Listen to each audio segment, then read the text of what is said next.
Quick and ಈಸಿಯಾಗಿ delicious ಶಾವಿಗೆ ಭಾತ್ನ ಹೇಗೆ ಮಾಡೋದು ಅನ್ನೋ ರೆಸಿಪಿನ ಈ ವಿಡಿಯೋದಲ್ಲಿ ತೋರಿಸ್ತಾ ಇದ್ದೀನಿ. ಫಸ್ಟು ಬಾಣಲಿಗೆ ಎಣ್ಣೆ ಹಾಕ್ಕೊಳ್ಳಿ. ಎಣ್ಣೆ ಹಾಕೊಂಡ್ಮೇಲೆ ಅದು ಬಿಸಿ ಆದಮೇಲೆ ಇದಕ್ಕೆ ಸ್ವಲ್ಪ ಸಾಸಿವೆ ಹಾಕ್ಕೊಳ್ಳಿ. ಸಾಸಿವೆ ಎಲ್ಲ ಚಿಟಪಟ ಅಂತ ಸಿಡಿದ ಮೇಲೆ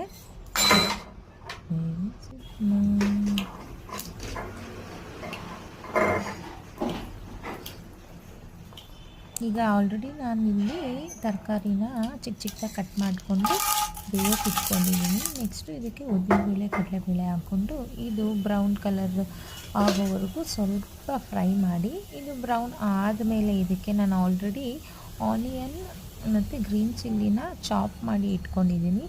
ಸೊ ಇದನ್ನು ನಾವು ಈ ಒಗ್ಗರಣೆಗೆ ಆ್ಯಡ್ ಮಾಡ್ತೀವಿ. ಕರಿಬೇವು, ಹಸಿಮೆಣಸಿನ್ಕಾಯಿ, ಆನಿಯನ್ ಈ ಮೂರನ್ನು ನಾನು ಇಲ್ಲಿ ಫ್ರೈ ಮಾಡ್ಕೊಂಡಿದ್ದೀನಿ. ಇವಾಗ ಆಲ್ರೆಡಿ ಬೇಯಿಸಿಟ್ಕೊಂಡಿರೋಂತಹ ತರಕಾರಿಗಳನ್ನು ನಾನಿಲ್ಲಿ ಆ್ಯಡ್ ಮಾಡ್ತಾಯಿದ್ದೀನಿ ಒಗ್ಗರಣೆಗೆ. ಬೀನ್ಸು ಮತ್ತು ಕ್ಯಾರೆಟ್ನ ನಾನಿಲ್ಲಿ ತೊಗೊಂಡಿದ್ದೀನಿ. ಇವಾಗ ಅರಿಶಿನ ಮತ್ತು ಉಪ್ಪು ಹಾಕ್ಕೊತೀನಿ. ತರಕಾರಿ ಬೇಯಿಸ್ಬೇಕಾದ್ರೆ ಸ್ವಲ್ಪ ಉಪ್ಪು ಹಾಕಿದೆ, ನೋಡಿಕೊಂಡು ಉಪ್ಪು ಹಾಕ್ಕೊಳ್ಳಿ. ಸೊ ಇದನ್ನೆಲ್ಲ ಮಿಕ್ಸ್ ಮಾಡಿ ನಾನು ಇನ್ನೊಂದು ಸ್ವಲ್ಪ ವಾಟರ್ನ ಆ್ಯಡ್ ಮಾಡ್ತೀನಿ.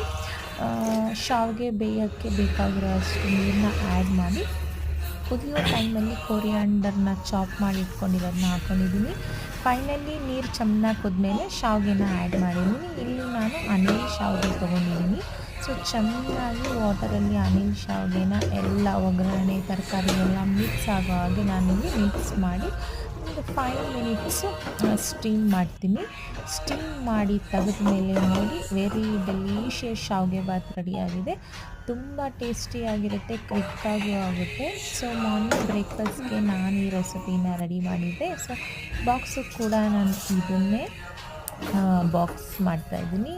ಆಫ್ಟರ್ನೂನ್ ಲಂಚಿಗೆ ಕೂಡ ಆರಾಮ್ಸೆ ತಿನ್ಬೋದು, ಏನು ಕಷ್ಟ ಅನಿಸಲ್ಲ, ಡ್ರೈ ಅನಿಸಲ್ಲ. ವೆಜಿಟೇಬಲ್ಸ್ ಎಲ್ಲ ಆ್ಯಡ್ ಮಾಡಿರೋದ್ರಿಂದ ಹೆಲ್ತಿಯಾಗಿರುತ್ತೆ. ಟ್ರೈ ಮಾಡಿ. Thank you.